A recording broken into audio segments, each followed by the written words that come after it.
Hey everyone, and welcome to my talk. Thank you for coming. My name is Ruslan. I'm working for Intel, and I am a lead developer there. And as you can see, we have lack of chairs, so I'm also a chair of SG1 concurrency and parallelism. So we are not going to talk about concurrency and parallelism, though. Today we're going to talk just about our real stories that happened in the past with with our API designs. I'm going to share it with you. And this sort of talk is zero slides talk, how I call them. And it's very adventurous for this level of the audience, which is very advanced. But also it's I like this kind of talk, so we'll see what happens. And as I said, I want to talk to you guys, not talking always myself. So we will go through some examples, some problem statements, and we'll try to come up with at least the best solution that I know. And if somebody of you smarter than me, we can hopefully chat after that, and you can say, hey, you can do better than this.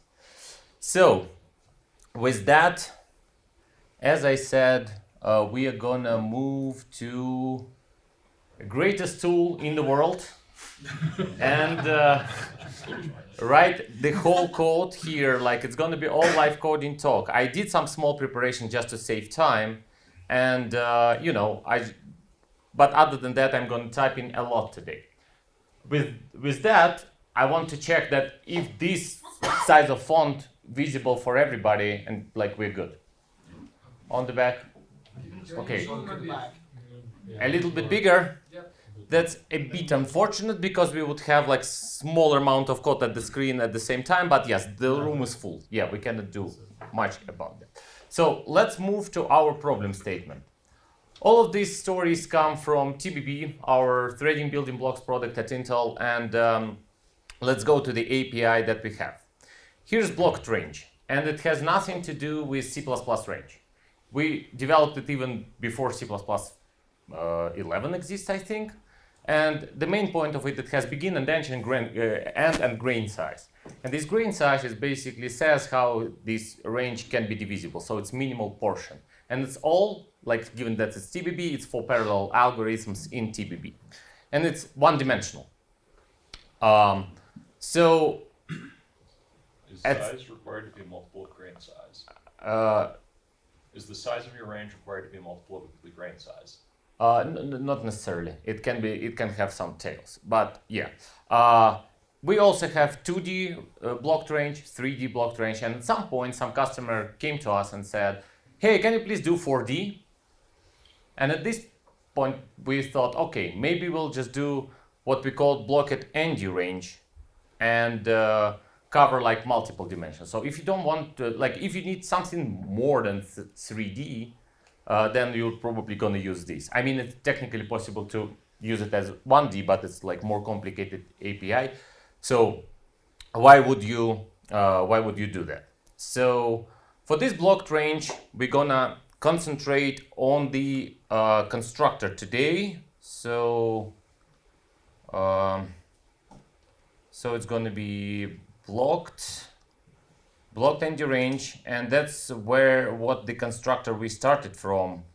We have a template, and we have something like this. It's like a lot of T's that we're going to put here, and say arcs, and then say that our layout, which is std array of blocked ranges, is going to be blocked ranges, and then arcs, ... So with that, we're gonna create an object of this type. And let's make like int, for example. Let's do (2), and then let's name it somehow BND range, and then put some blocked range, int, let's say 1, 2, and then comma again, like, let me just copy it. The actual values do not matter. I'm just, picking random ones. And during the review process of this talk for the conference, somebody said, yeah, we probably don't need it because we have reflection now. And this is sort of true and not true at the same time, because our library supports C++11. And our users not necessarily ready to immediately switch to C++26 and give up on everything else that is older. So it's still sort of important to know, from my perspective at least, how to deal with these problems if you face them and never solve them. So this constructor works, but it requires you to write these kind of things. And it would be really nice, again, from my view, if you would allow the users to do something like that, right? So just allowing to write the same code, but with braced init lists. And with the given shape of the constructor, it doesn't work. And of course, for this constructor, given that its own template, I would need to write like enable ifs, that it's like the size of the arcs is the same as n, and then I should also write that if it's like 1, it's not the blocked ND range itself, to not create ambiguity with copy constructor, all of this stuff. But I'm just not doing that for time-saving purposes. So can somebody explain why it doesn't work with this shape? Well, the values in parentheses, that does not have a type. Yes. It doesn't have a type until overload resolution and template argument deduction is completed, so it doesn't have a type that can contribute to template argument deduction. Yeah. So in smaller amount of words, it's basically non-deducible context. Yes. So there is no type that it could be matched for the deducible for deducible context. It could be potentially initializer list, but C++ didn't go this way. So we should do something different. Can anybody guess where? And actually, in our team, we went through multiple steps before we come up to the solution that we actually were happy to. But can anybody guess what we started from? Can you show us the other class? Sure. Guess is the problem is there, but I don't really know for sure. No, the problem is not there. That's just to show you the layout and the constructor, and it's let's just focus on blocked ND range. The only important thing, it's going to be important in a moment for this blocked range, that it's not default constructible, but not right now. So Sure, take an array. it's a next step. We started from initializer list Well, we can jump in there, but array is the next step actually. So we started with initializer list. So let's just say that this is going to be still the initializer list of what? Of this TS and then arcs, right? So we want to have this one actually to be multiple initializer lists. Kill the dots. Why where? is the initializer list here instead of the other one?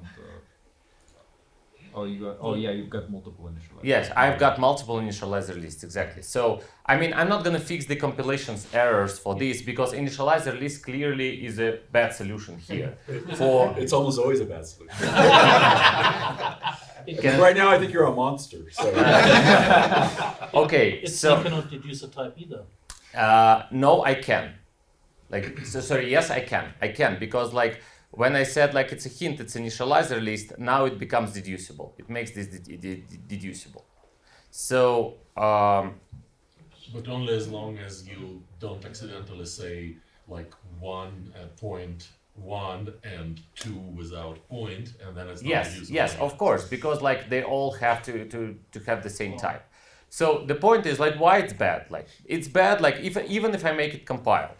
So it's gonna miss something like this, right? Because we have only 2 to 3 arguments constructor for our blocked range, and 4 would just silently goes like at runtime, and it's clearly an error, but we don't have the way to report it. The second reason is Why initialize don't it. you static assert and it size of initializer list as a const export function? Because size is a const export. Yeah. Yes. Initializer list it is. No. I mean when it's Oh, sorry, if array it is, yeah, I was already thinking. yes. So The bigger problem is the types are wrong, right? Because blocked range takes 2 T's and a size T. Yeah. Those aren't necessarily the same type. yeah. Yes, this is also true. But that's like we're not going to debate whether it was mistake in our design or not. We're just gonna accept it and gonna like pretend that we could potentially do it with like std initializer list. But yes, array is gonna be better, and we're getting there. So yeah, like this is one thing. Another thing, std initializer list would require us to have like our blocked range default constructible, which it is not right now, and we don't want the design which is like dictated by like it's a tail wagging the dog. Like we don't want to make it this way just for the for this purpose. Neither customer asks us to make our blocked range default constructible. So yeah, std initializer list is not a good option here anyway, and also for the reason that Barry pointed out. So let's just do std array, and actually let's comment this line for a moment, and let's just do std array here. But then what we also need to do is to remove this and say that it's going to be std array of blocked range of t, and then comma n, and then like let's not bother with const l value references. All of this stuff is just gonna consume more space on the screen, and we don't need ... And it should work, but it doesn't, at least for now, for the reasons I personally know.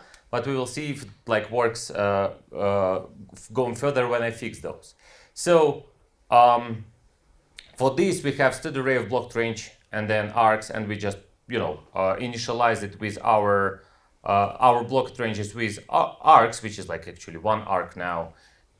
But it would work because after several fixes, because we don't have any deducible context here. So t and n are already known, and we pass them like when we instantiated this class. So there is nothing to deduce. We just need to like be able to initialize what we have here from what we pass here. But now it's one object, right? So we first need to do this and say, okay, we have more curly braces now, but it still doesn't compile. And back in the days when I wasn't part of C++ committee, I just did my first step, like let's say in modern C++ in 2018, I guess. And I just thought, okay, let me just try. I don't know what's going on, but let me just try to do this. Compiles. And we have a reason for that. Like there is such a feature in C++ which is called braced, curly braced like a lesion or whatever, something like that. The rules are pretty much complicated. I don't know how it works exactly and why it doesn't work here, but I do know why we do need so much, like that number of curly braces. So I'm going to write some pseudocode. So imagine that we have an array which is like, the layout of our array is pretty much that. And again, it's a pseudocode. But imagine that you have, let's say, int here. we don't have it in our array, instead array, but imagine you do, and then if you initialize this array, you're gonna write like 3 and then something to initialize C array within it, right? So, and if we just remove this int, then we remove 3 and we have two pairs of curly braces. This is exactly what happens here. So this is this curly brace for blocked ND range, this curly brace for std array, this curly brace for C array within std array, and those are our objects to be converted to blocked ranges. Guess what was the next step that we took? Taking C array, right? It's like we just remove one level of abstraction, and that hopefully would allow us to remove one pair of curly braces.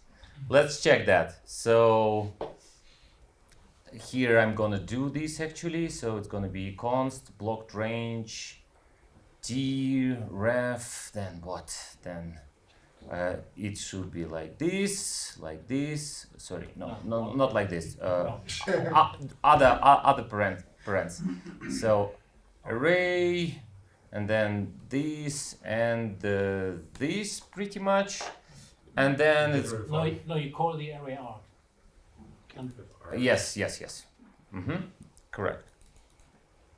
Thank you. So, and now we also need to use some C++ 20 feature, which is like to array, which would convert C array to, I mean, we can write it and hope it will compile. To array, and then switch our language to something a bit more modern. And then we gonna remove a pair of curly braces and fingers crossed. Yes, and remove my pseudocode.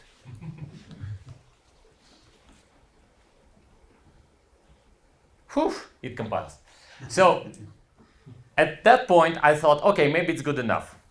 But if you think about like this use case, in my opinion, it's really not, because now we also force users, like when we pass 2 blocked ranges, or just mix of them, we force users to also surround it like with curly braces here, because now our constructor just takes one object instead of 2. And yeah, now it just has conflicting variable names. So can we actually do better? I mean, spoiler alert, yes we can. You can take parameter pack and dispatch argument by argument. Take parameter pack where? The user visible constructor takes parameter pack, and then inside you just dispatch one argument at a time, either to block array or to C array or to static assert, and you recurse through that. I mean, it's sort of interesting idea, but I'm not sure if it's gonna work, because I think we end up with the same problem that we cannot deduce from curly braces. That was the original problem. Yes, that was the original problem. You can. Well, but you don't need to deduce until you force it into the. No, it can't resolve that top level function until it knows what the types of those Yeah. things are. So basically, we can do better, but let's first think what we want here. What we really want is to have the constructor that has the number of blocked ranges which is equal to n. And somehow we want to generate this constructor. We are in C++ 17, and we don't have reflection yet. I'm pretty sure that reflection should be able to help with this problem, though I talked with Barry, and I'm not sure that it's like entirely possible or not. I tried to run the code that you, Barry, sent to me. It like didn't work on my end, but that's probably my problem. So I'm gonna talk with you and hopefully prepare some lightning talk for this week, if I can catch you. But for now, we are in C++ 17, so we need to somehow generate this constructor. So what I'm gonna do here, maybe there are some other ideas while I'm trying to do something.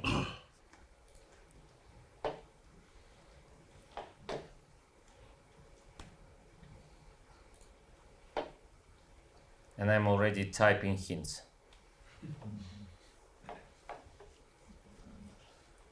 Okay, so If you recurse into that template, you would basically write the constructor by hand with exactly n arguments. or I will ask some facility from C++ standard to recurse for me, which is well known.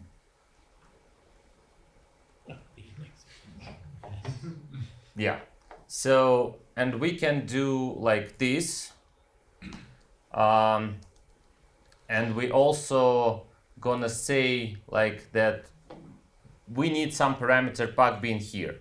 So let's do this for now, and actually let's do this. Stud index sequence, then this, and then we're gonna say that we have this stud size t dot is, and we basically gonna have equal stud make index sequence of n, right? I hope I didn't mess it up. So now, You need to undo the two array. Yeah. oh yeah, but we are not there. Like this is like, this is gone. Like there is no, there is nothing like that. So we still can write these like blocked ranges, and then arcs. This you is gotta put also some friends in your make index sequence. Yeah. I interrupted you. Sorry. say it again. No, it's fine. Make index sequence is a function. Make the It's a- sequence it's an is alias not. template. Oh, it's an alias template? Yes. Oh yes. my god. It's an alias template for index sequence. That's why we have Oh, that works? like the base. No, it doesn't. We need to do one more thing. But like we have the primary template, which is always undefined, and we have this make index sequence, and we like users only supposed to change those two parameters, and this one shouldn't be touched, and we just always go to this specialization. That's why it works. Like it's an alias to index sequence. That's why we know that make index sequence would produce eventually index sequence. So our primary implementation is actually partial template specialization. And we're here in index sequence, and now we need to somehow translate these IS to the arguments themselves. And actually, we don't need these like 1, 2, like 0, 1, 2, 3, 4, 5, whatever. We can be happy with all zeros, all ones, like the values do not matter. Because what we're gonna do here is basically say something like, and let me just create another section for public API, but for private, we're gonna do template stud size t. Don't even give it a name, and say using archetype, and then say equal blocked range of t, and then we're gonna put semicolon, of course, and then we have our archetype to be used with is, and then ... and then I need to name it. I need to say arcs. So, and then I can remove this and hope I did not make any syntax error. Right. So what we actually did is we generated the parameter pack, which is equal to the number of our n, and then we transformed this parameter pack with completely ignoring the values of the actual indices to the arguments, the desired number of parameters in our constructor, which have exactly the same type, which have the type that we expect. So it's blocked range of t. We don't need even this size, and we have our t from here. And this solution works. It also works for this scenario. We can mix them. I mean, we can do blocked range and blocked range without anything, like blocked range and bracing at least. It would work. So this is a solution we were pretty happy with, except this dummy parameter, which users can accidentally, pass, and then, have a lot of fun with compile time errors. So we could do a little bit better than that. We can say that we have what? We have basically this, and we call it blocked range, and we call it like it doesn't have this parameter, and then we have using something like blocked range. Let me see if I can do this, like selection, and then we can call it impl, and then also equal to blocked range impl with I think let's copy this. Not this actually. Let's copy this and then do t n and make in the sequence of n. Did I make any mistakes? No. Okay. Just leave it as defaulted? You could. Here, yes, but not here. Here it's just gone. Thank you for that. I actually forgot. Yeah. Now it's always like on an impl level. It's never defaulted. Okay. Then you don't need the specialization at all. Well, you do, your because impl. you need the You path. need to pull the destruction. Right, but the impl could be defined as the primary template with no optional argument. Well, you need the pack. You need a Yeah, pack, you need the pack. and you need to deduce it somehow. You have only one type which transforms to a pack. With this index sequence, we use it only to deduce a pack. That's all. Yeah. Okay. So you remove the optional argument, right? Yes, I removed optional argument. This is true. Like Braden, is there still a question? I was wondering how you did that select thing, but that might be off. So, and honestly, with that, like moving it like from impl to to this like template alias, we actually don't need this n, right?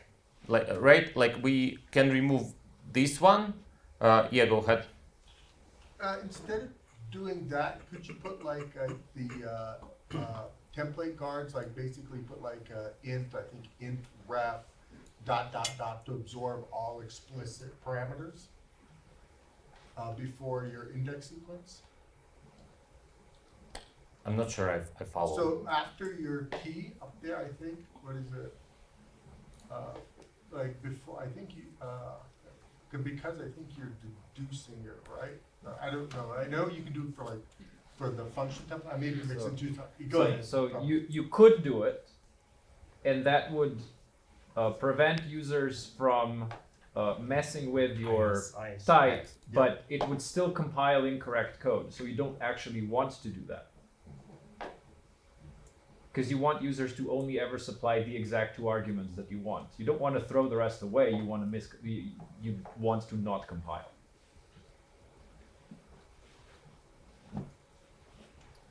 All right. Yeah, I removed this n from internals. Like we can just make it calculated with the size of our parameter pack.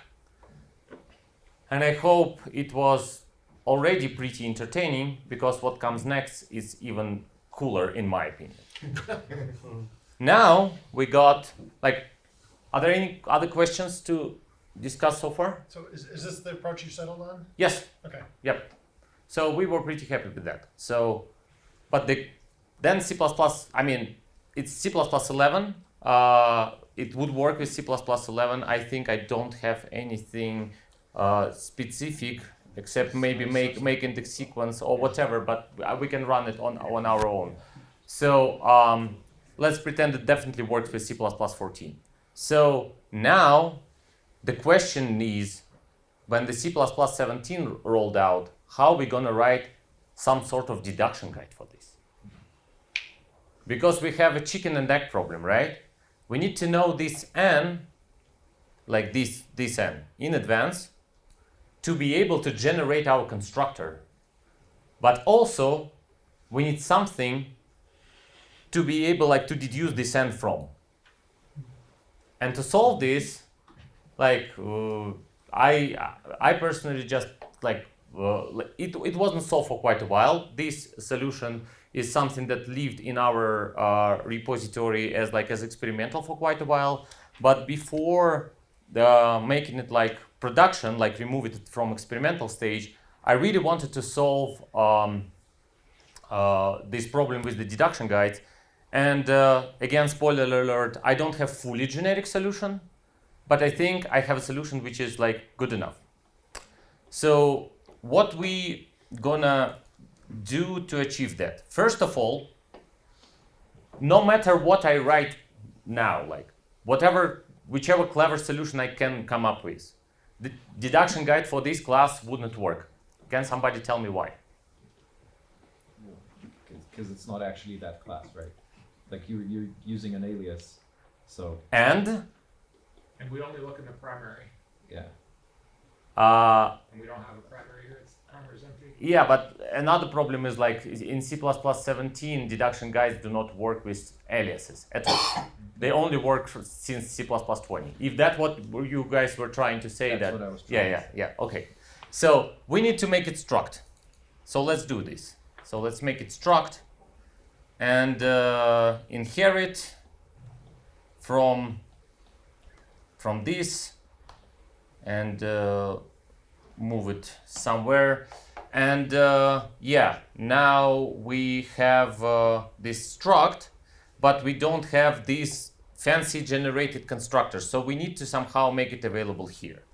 So what I'm gonna do is basically say using base, which is equal to the whole this thing. And then I'm gonna do using base, column, base. And hopefully it should work. It's gotta be public. Yeah, it's gotta be public. No, because you just make a name available. Oh. It's a public, and I specifically make it private to just show that it would work, because like it's public in the base class. So you just do using base, and it just makes the name available with the access that is in the base class. Do we even have rules in this language? I mean, It says private right there. sorry, Barry, it just works. Yes. I mean, okay, we solved this solution, and I made it private only for entertaining purpose. I'm glad that you guys are you're happy with this. So then we actually need to write the deduction guide, and this is sort of tricky and challenging from my perspective. So because we need to do something, and it's not the ellipses, of course, and take something and reduce it to something. Blocked ND range. Clearly initializer list. Actually, we experiment with initializer list, and it sort of works. I mean, But horrible sort of way. but actually, in this case, despite all Michael case statements, it works reasonably well. Yes. So it's like not a perfect solution, but it could do. But the first, I know you understand why it works, but I want to explain it to everybody. So the point is what we need this constructor to be able to generate this constructor, and for this we need to deduce something. But how deduction guides work? They are separate from the constructor. So it's a sort of, how I call it personally, two-phase. So first, when you don't pass explicit template arguments, it's going to use whatever expression you pass there to be able to deduce, actually, in our case, t and n. And when it's done, again, whatever you passed to the, when you create the object, should be further be able to match to the whatever existing constructor without ambiguity. And we're going to use exactly this property with slight tune of what just Gaspar suggested. So we're gonna use something interesting that I'm pretty sure at least some of you guys don't know that even exists. I hope. So we're gonna do this. And we're gonna do this. And let me be consistent with myself. And we're gonna write const t, then let's say r, and then n. But the problem is, I mean, yes, it is also deducible context. Either std initializer list or C array is a deducible context when you use like braced init list. Of course, we need to do something like this, but the problem is like we're gonna fix it really soon. It doesn't work. We don't have one C array. We have a bunch of C arrays. So actually, there is a parameter pack of C arrays. Yep. And yeah, I know I was pretty sure that somebody of you know that, but like not everybody, which is great. So when I was first saw this example with this on CPP reference, I was thinking like, what the heck? Like nobody ever would need that, and here we are. Except n is not the n you want. And then actually I want to even simplify it.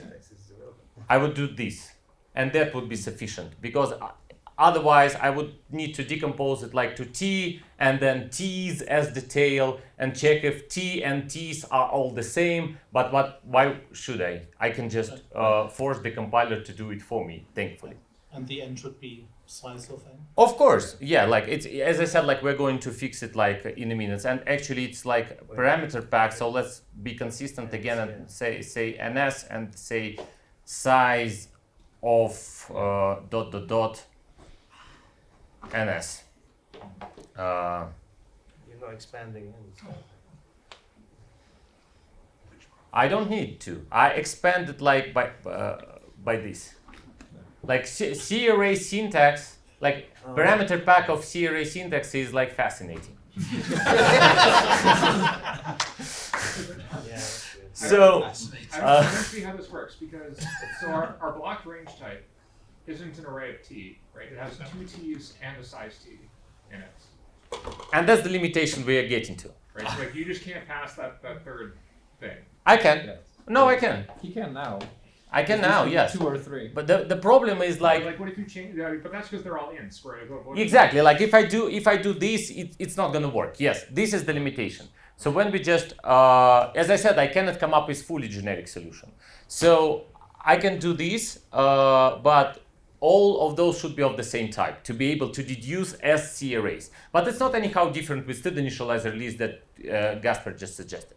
So it's a limitation that we're gonna have.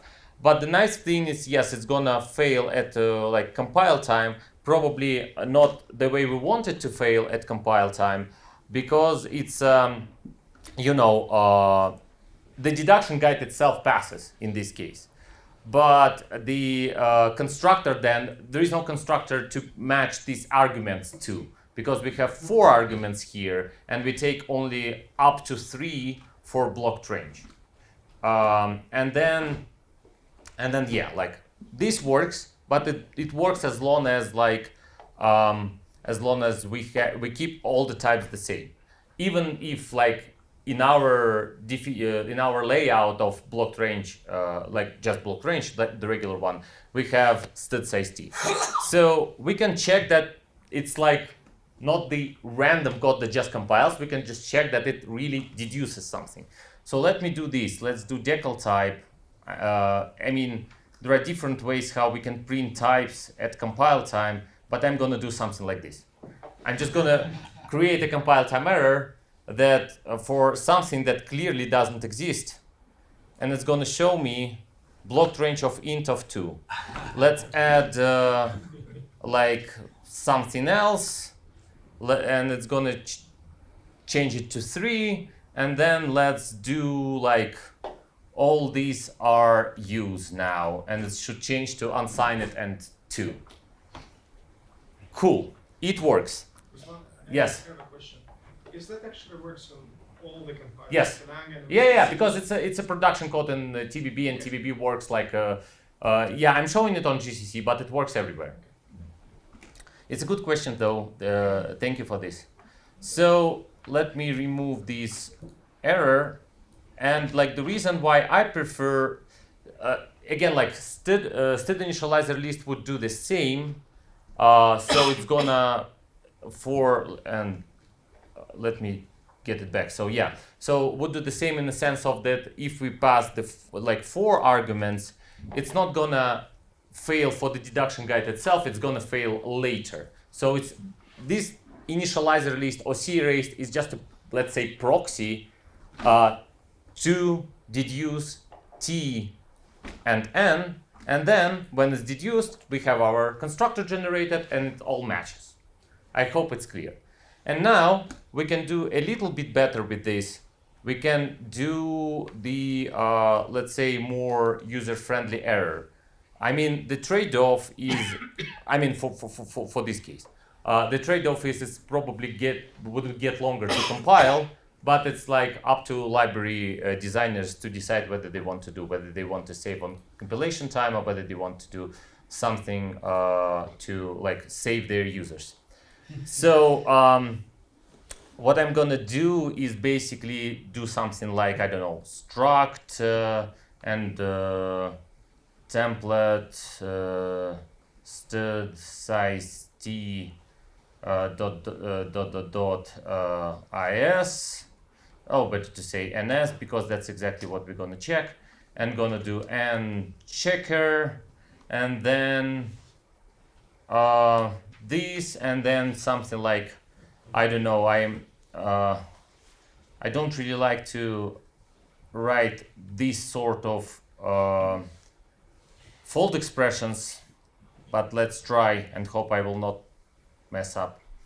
So and then another pair ns equal to 2, or ns equal to 3, and then we need to something like static const expr auto value equals size of ... ns, and then do what? Do n checker ns ... value, right? Why hard error not concept constraint? In C++ 17? I mean, I'm kidding. Yeah. Like enable if, just expand enable ifs inside the template thing. I mean, I think it's user experience is different, right? Like, I don't. It's never right for me to put 4 things there ever. I don't want to make it possible to be right later. I just want the hard error that says no. Yeah, and I don't know how to make nicer error with enable ifs. Like, where did I make a mistake? You still got a 4. So in I still got a 4. In particular, if you make that a svine type error, then what you get is, hey, I couldn't find an overload for this, and then a bunch of garbage of like things it tried, and it's very hard to reason through that as a user. Whereas this is like, hey, right here, you messed up. Yeah, and 90% of them will be trying to insert it into cout or something like that.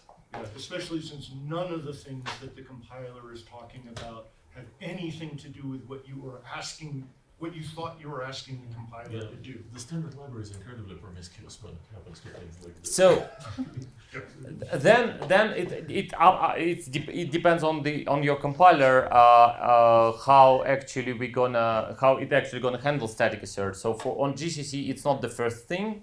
On Clan I think it's a first thing, but still we can. I mean, I'm not gonna type any compile time error message. I mean, you guys can. I'm pretty sure everybody here can just imagine that there's going to be comma and some nice error message to just let users to figure out what's going on. And I mean, I could do like it's even longer, but put in some init value for fold expression, just the like size of ns is greater than 0, but I'm just, well, I hope we're good. Like, I don't want to make it even like more complicated. You basically got the idea. So then, yeah, when we just switch it back, thank you for the suggestion that I still have 4 things there. That's basically the solution I wanted to show to you, and I hope it was entertaining and clear. And yeah, if there are any comments, questions, let's discuss it briefly. We have a lot to cover going further. So the deduction guide doesn't work if you want to specify the third argument and it's a different type than the first 2. Yes. But you can still construct that object by without using the deduction guide. Of course. Specifying the Yep. types. Yep. Okay, Absolutely. Yes. Like if users need. So it's not impossible. It's just a little bit harder if you. Yes, it's not impossible, just a little bit harder. And this is also a good question. Thank you. I wanted to mention that it just ran out of my head. And yes, so you can basically you have an easy path for easy use case when you have all the types the same. If you have something more complicated, you have always the option to pass the template arguments explicitly. Braden. Why is it not possible to generate the deduction guide in the same way that you generated the constructor, with the set number of concrete types that you want?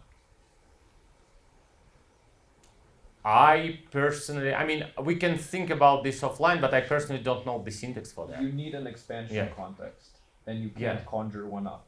So with the partial specialization, you conjured up an expansion context so that you could actually reify that pack, and there's no way to do that without an additional expansion context. Yeah, remember, I transform one thing here to a pack by not having a primary template and always having like the partial specialization. We just here actually has one type. It's only one type coming from here, but given that it's index sequence, I just use it to create this parameter pack artificially to deduce it from index sequence. And you can't do that with like... I don't know the syntax for that. I mean, if we can brainstorm, and I don't think it's possible actually. Not yet. Yeah. No. It's almost because you want to take a pack, you want to provide a default for the pack, so you have somewhere something to do for the brace init list, or because you need to provide a default. But in this case, the default is actually some specialization of block range. And so where do you provide that other type? So it's both that like we can't provide a default for a pack, and also like what default would you provide? Where do you provide that type? Yeah, so here we basically have n to generate this like constructor from, but here you just need to figure out first what is this n number, and you need to deduce it from somewhere. So I just don't know how to do that, and like people seem to be supporting. So that concludes this API design story. Let's switch to the next one, and it's also about deduction guides.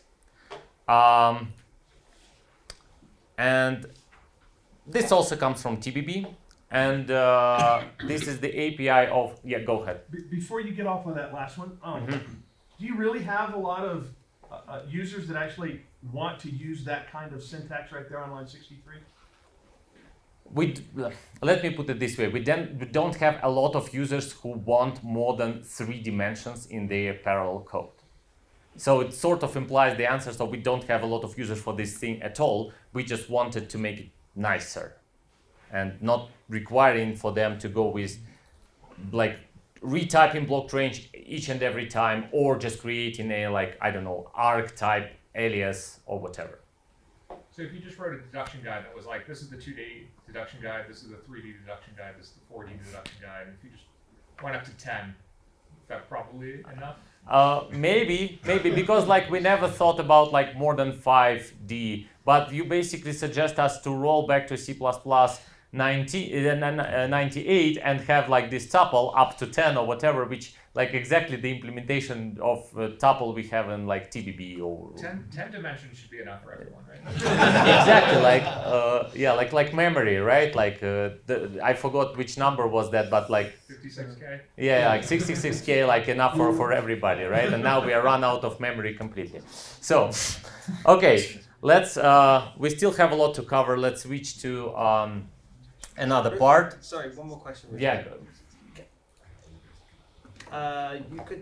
Can you get rid of the impl split by putting the index sequence in the deduction guide? You have all the information you need to put the make index sequence in the deduction guide, right? Yes, but how would it work for? I think so. I think you're right. But how would it work for explicit? Yeah, sure. Okay. Well, if it's explicit, there's no deduction guide at all. So Exactly. it doesn't even No, matter. But that's You not still what have Ben is the asking impulse for. Yeah. Okay. Forgetting about that story, switching our context to the completely new story, but it has a connection through the deduction guides. So this is the function node, which is a part of our TBB flow graph API, which is like a synchronous graph which we can build and then run for execution. It was developed way before STID execution that we have now in C++26. For this, we have a function node and a bunch of nodes like this, but we're going to just use function node as the example here, which has input and output. And it in this order, not in the other order, because it, like in the real code, it has some default template arguments. The natural order to me would be output, then comma input, because like when we write the function, it goes like return value, then name, and then parameters. But let's stick to the more or less the same picture as we have in TBB. And as you can see, we take a function in the constructor, and we take like input and output as the template parameters, and it's clearly type erased. So we're gonna store it like as a type erased. But we do that in TBB. We're not gonna deal with that like during this talk. What we're gonna concentrate is to write some deduction guide. So first of all, like when I previously gave this talk, like it was called like impossible is possible. And the reason for that is when we have a lambda, let's say, I don't know, like int and then like return 3. When we have a lambda, we had a guy who was responsible to write deduction guides for function nodes, and he came and said, I'm sorry guys, but it's just impossible to determine the signature of lambda. It's just impossible at compile time, right? I like that people are laughing. So because if we just do this and remove this, wow, it's impossible, but it works with STID function. Interesting, right? We'll now change it to auto instead. Yeah, I mean, and that's exactly what I was going to do. It doesn't work with auto for the reason that we like for the reason Barry knows. Somebody of you definitely know, but we will learn soon for somebody who doesn't know. So yeah, let's stick to non-generic lambdas, to concrete types. So, and back in the days, I could just look at the implementation of that function. But what I was wondering, like, here I am knowing nothing about this. How would I approach this problem? So again, we need to write something which deduces to something. As always, it's as simple as that. So we're gonna say function node and then do, I don't know, let's say input type of f and output type of f. And then we're gonna write those helpers. So what we actually So, are you only concerned with functions that take a single argument? yes, Okay. and this is also a property that we're gonna use in the future to like fancy a trick that I want to show, like compared to the first implementation I want to show.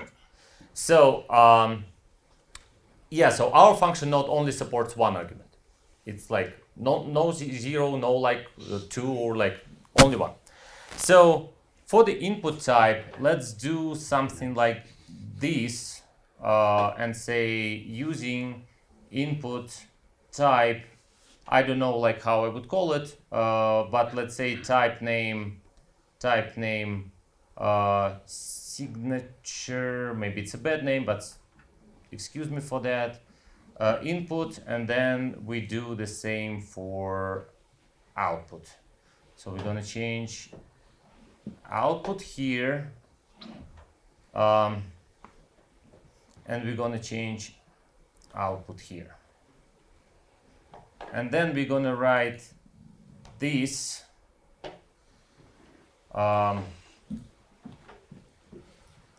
let me actually rename it a bit. I think it's gonna be better this way. So, and then we're gonna write this signature helper, which is also our template, and we're gonna use something here.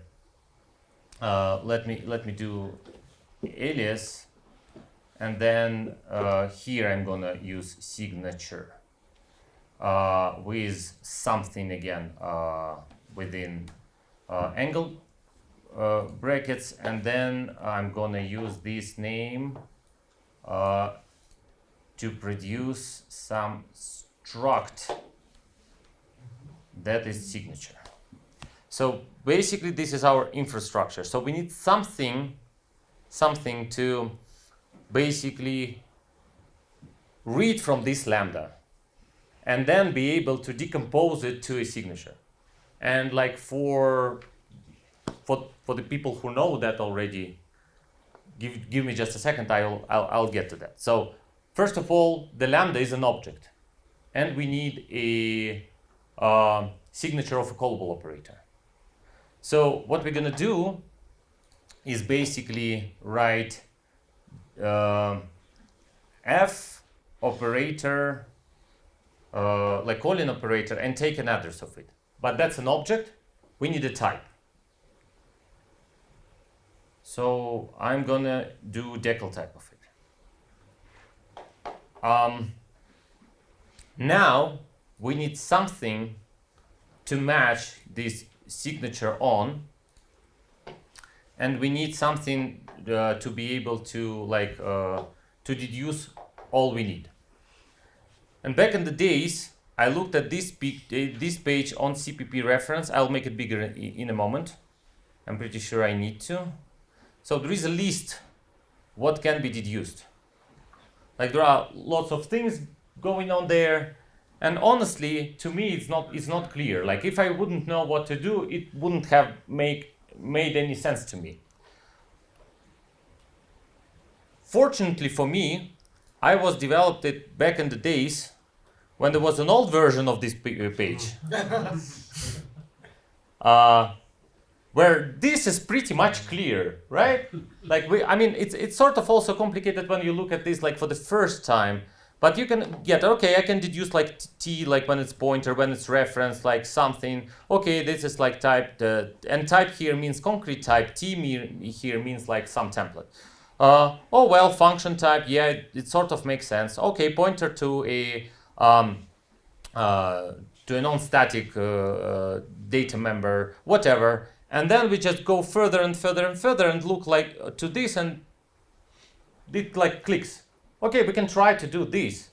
It's a pointer to member it's a pointer to non-static member function. We can try to deduce it to this and decompose it by that. So I'm gonna use more or less the same trick with the primary template, which is undefined. like always incomplete type, and I'm gonna do class red, then class C, and then class, or like better to say actually out, and then class in, since we use input, right? And then I'm gonna do out, and then C like this, and then I'm gonna do in, and then writing, I don't know, using how we call it, like input equal in, and then using output equal out, then semicolon, of course, and then change that function to function node,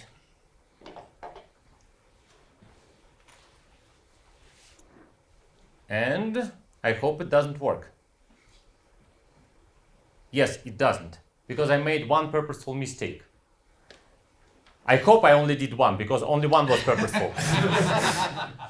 If there is something else, it's not going to be like wow effect, but still, like, can anybody tell me which one? Missing Exactly, yep. I'm missing const. Compiles. So yeah, it works this way. And like, again, like for people who already know that, it's like, yeah, it's not a rocket science. If we're gonna put mutable here, which not always does what people think, it just removes this const from the operator, it's not gonna work. We need to duplicate it.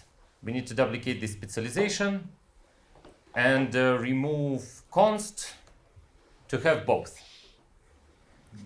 And now it would work.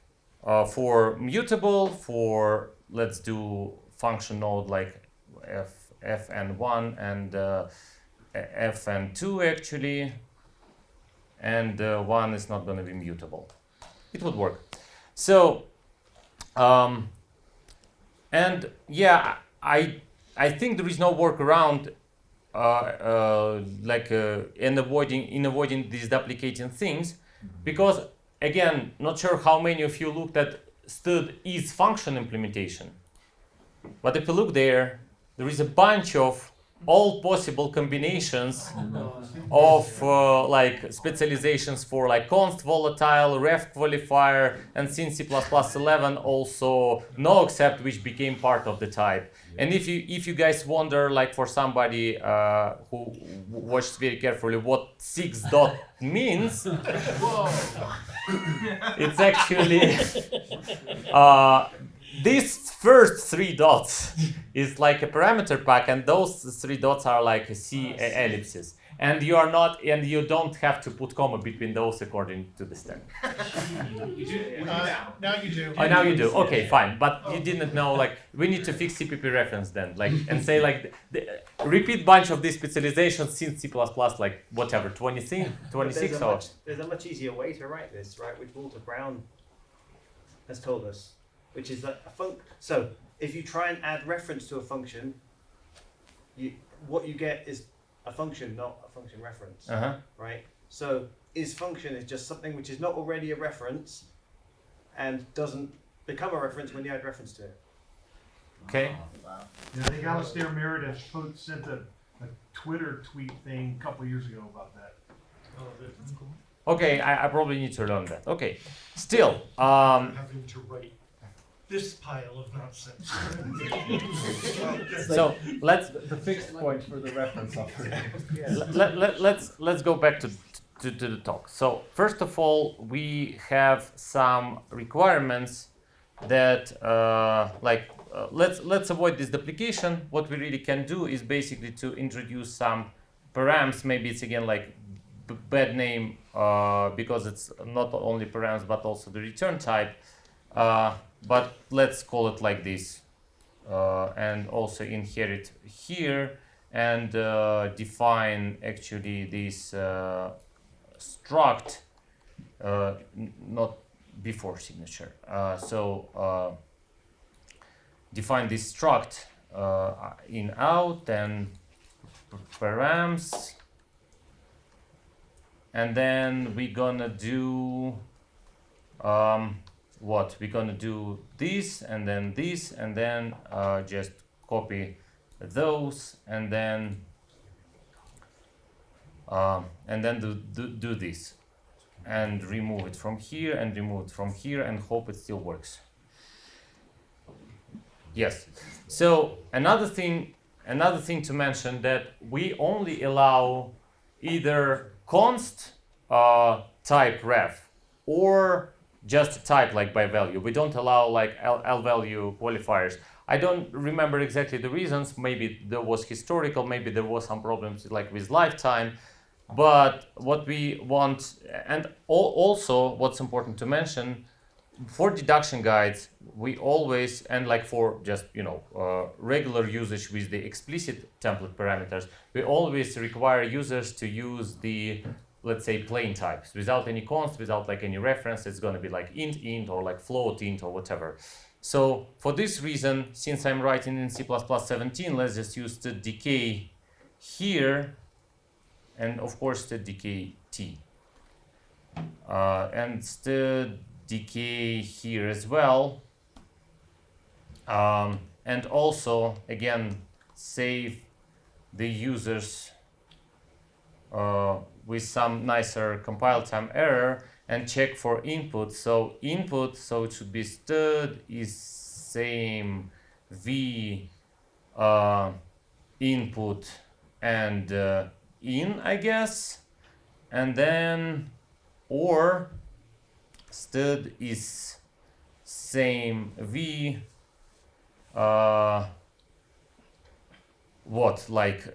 in and const input ref. I think it should be correct. So with that, let's check that this doesn't work.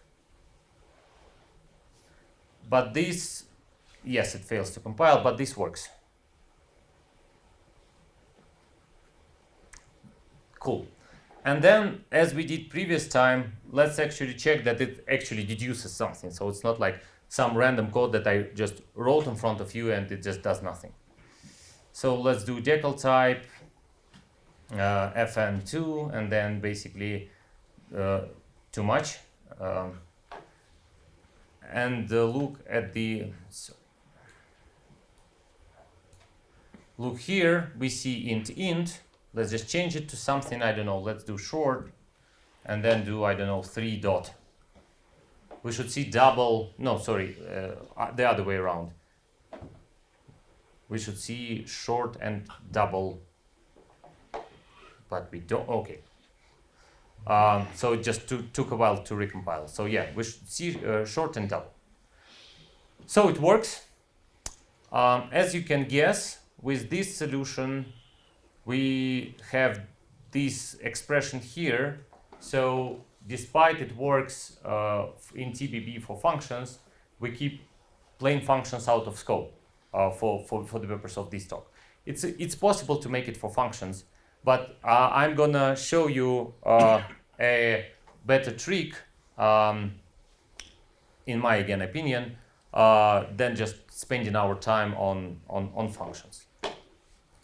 So first of all, let's introduce some struct, which is going to be our callable,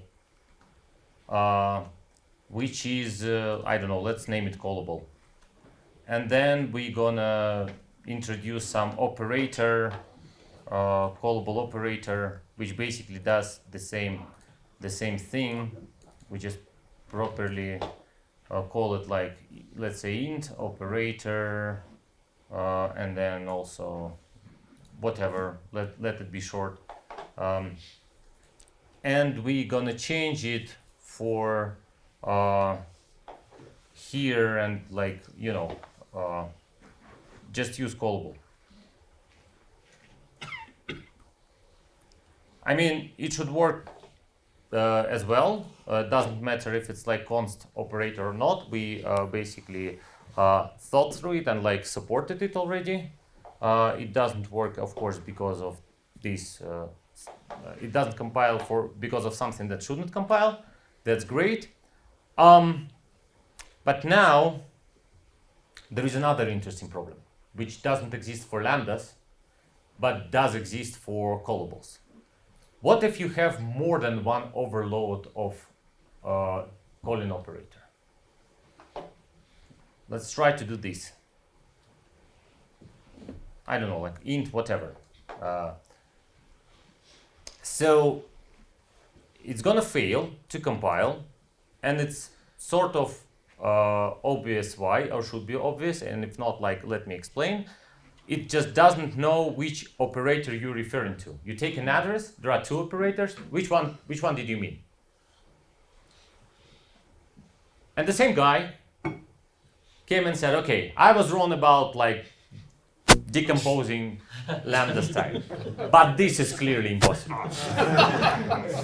There is no way we're gonna support it. And I thought, okay, it's probably too early to give up. Let's see what we have. And, network doesn't. But yeah, so there is actually a page on the CPP reference, which I'm not going to switch to the old one. This one is good enough as it is, which says how you can get the address of the overloaded function with some hint. And we're not going to read all of this stuff. We're just going to look at the examples. Like here we have, I hope it's big enough. So here we have foo with two functions, and we're gonna see that how it's actually used, right? So it says like I want int and int. I don't want int and double. And with this hint, we're gonna have basically we're gonna say to the compiler which one we want. But it's not our case. Like we don't have any variables. Probably it wouldn't work. Assignment, the same. Function argument. That could be interesting. But here again, we use our concrete types as the hints. So what are we going to use as the hint for our case? And that basically leads us back to the question that David brought up. Do we support only one argument? And we do. We support only one argument. So we're going to use this knowledge of only using one argument every single time as our hint. So let's try to do something, and let's hope I will not make a mistake. So we're gonna do something like template, and then probably repeat all of this stuff. Maybe with angle brackets is a better idea. And then do auto for now, and deduce unary, whatever. Then we have more or less the same thing. And I want to give it some name, which is gonna be name. Why not? I can give it that name. And then I'm returning exactly what I just deduced. So I'm going to do decal type name. Now I'm going to use this function here to deduce unary. And that's where I give a hint to the compiler what I want. It still doesn't work because we missing const. We just resolved this, and it clearly took this one. This is our hint. Isn't that cool? What if you have two of them, like short and double?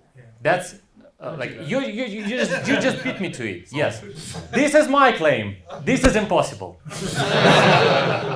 Like I'm pretty sure it is, because when you have like the overloads with the same amount of parameters, what the hint you're gonna use? I have no idea. And also, it's not even which hint are you gonna use, it's which results do you want. Exactly, and what users want to use, which of those overload, you have no idea. Are you gonna guess for the user? And what if you guess wrong? I can just go through the fundamental types and see like if there is such a thing. Like, but again, like it's not probably. You want input to be a variance of all the possible argument types. Yeah. Like, but it's but it's delay all of this to the context that it's going to be used somewhere and figure out. No. Like what this. I'm with these guys. It's not possible. So so we actually did this. Now, the unfortunate part that we need to repeat this for non-const, and also again, like as I showed previously, all the possible combinations of like const qualifiers, whatnot. We are not going to write it there, but in TBB. Hang on, Gasper. I'm pretty sure that you are going to suggest something very smart. Like, we are not going to write them. In TBB, we support some of those. But again, like, you got the idea. I'm pretty sure we don't need to repeat all possible combinations here just for the sake of wasting time. We can... Can you at least recurse them the way this function does, or do you have to actually do combinatorial explosion? Combinatorial explosion of Well, what? like const, It's combinatorial explosion const, again, like no, to the best of my knowledge, but Ben probably suggested something clever. Because like you don't need Suggest to get rid of signature? Yep. Yeah. That's our next step. So you don't need well, like order doesn't matter, but like const need all the just choice. because Yeah. Is function strips on one by one delegates to itself. So there is one more thing. I suggest to take this discussion offline. Yeah, but there is one more thing to cover. Gaspar noticed that we probably, since we already have this, we can probably get rid of this signature. We don't need it anymore, and hopefully again I can write it. So we can just do what? We can do specifically this, I think. And then instead of returning decal type name, we're gonna just return params here. You still need the decal type. I still do, yes, I do need the decal type. Correct, thank you.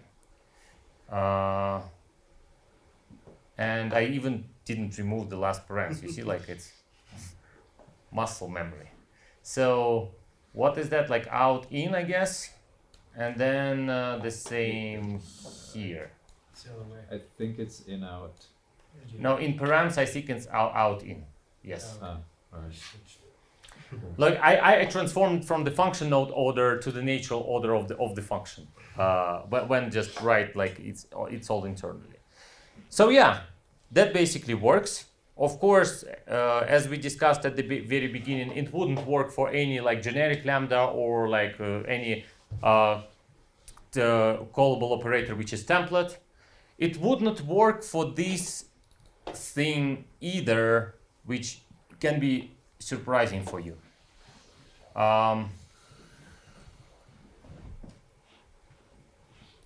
Which was very surprising for me as well. Because from my perspective, compiler in principle can figure it out. Can figure out which one of those two to take. It's clearly this will always have only one parameter. This is template. We don't know this parameter yet, but it's clearly there's going to be two. There is no way around it. But the thing is, we are deducing this thing. And I found, like without any explanation, just the statement in the standard, which says like, when you have like template functions, like function templates, and then you just take an address of those, it creates non-deducible context. That's it. Like that's the whole reason why we don't have it. Maybe we can just do better job in the future, but for today it wouldn't work. So again, we can do a quick check that what we wrote just works. Opening the compiler output, and then we just do like what we have, short int and int. Let's change it, I don't know, to float.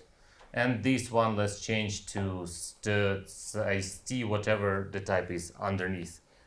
Yeah, long unsigned int and then float.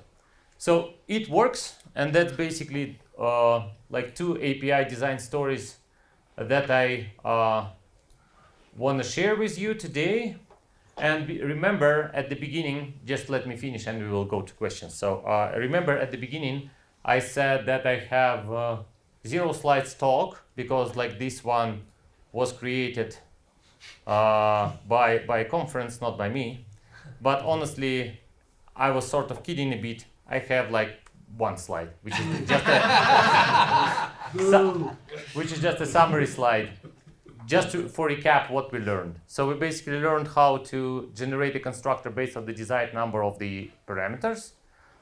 We learned how to write a deduction guide for braced init list that it's going to be interpreted as something completely different like later. And write also the deduction guide for function-like objects. And I mean, this for somebody is pretty straightforward, but also including the overloaded operator.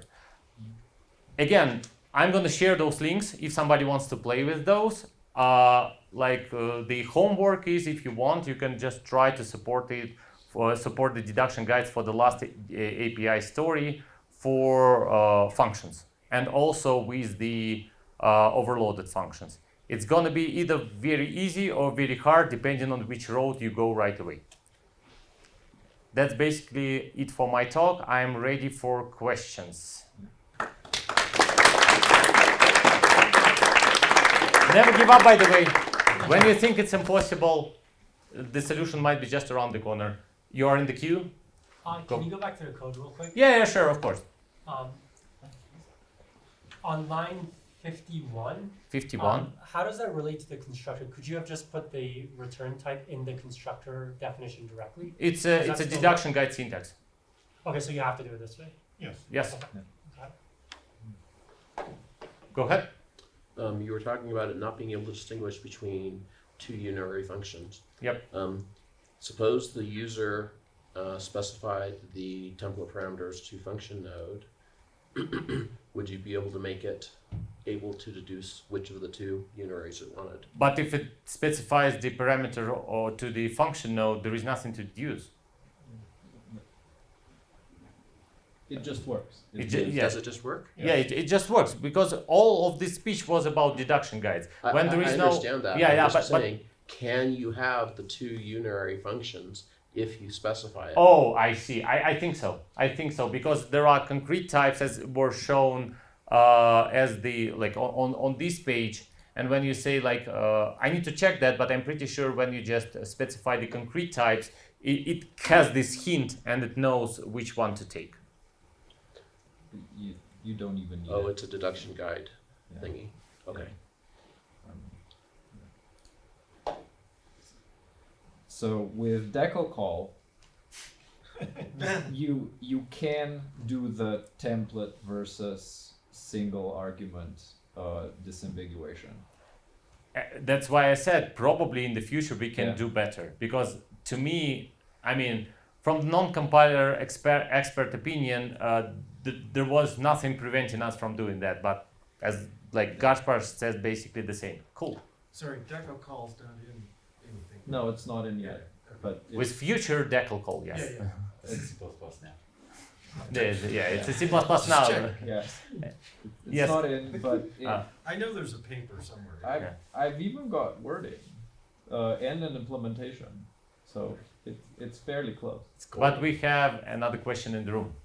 I was going to say, even without decal call, you could just, with reflection, iterate over all the call operators and just select the one you want.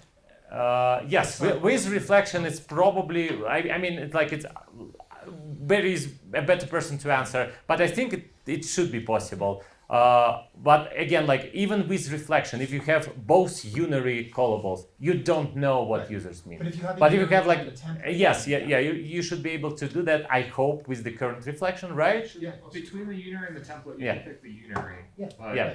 But you can't really do anything with the template.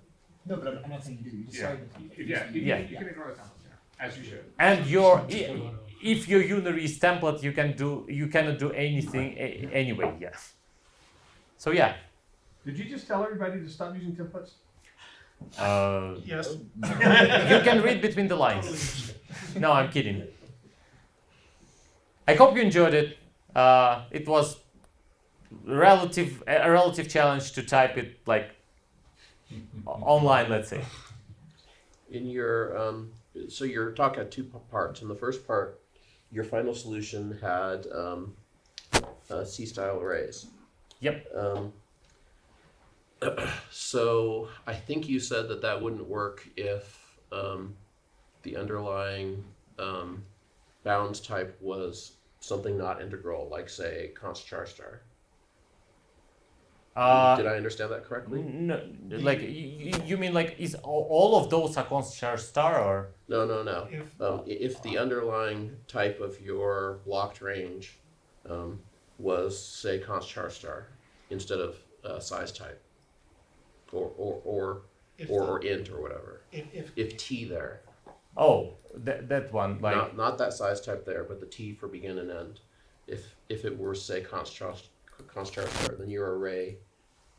Yeah. Because like in that case, like or any iterator basically, const char star is just an example of iterator. Yeah, like you cannot just convert, unless you have this iterator which can be convertible to size t, which would be the really.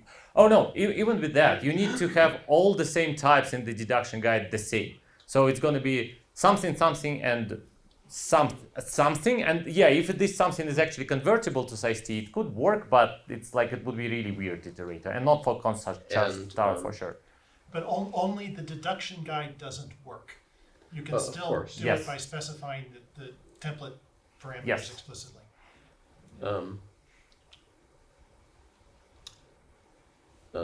Did you figure out a way to make a deduction guide that would work for iterators? Mm-hmm. Okay. Until you do your grain size as an iterator, so it should. I think it's probably like t and grain size as a size t, because exactly we want t begin and t end be able to take as an iterators, but then we need a number to know how to divide the whole range. Maybe if we constrain them to just all random access and sized, we could just calculate this number, but the design, like it is what it is. But that would be torturing the original class to exactly this, like that. This edge case to work. Don't do that. Yeah. All right. Thanks again for coming.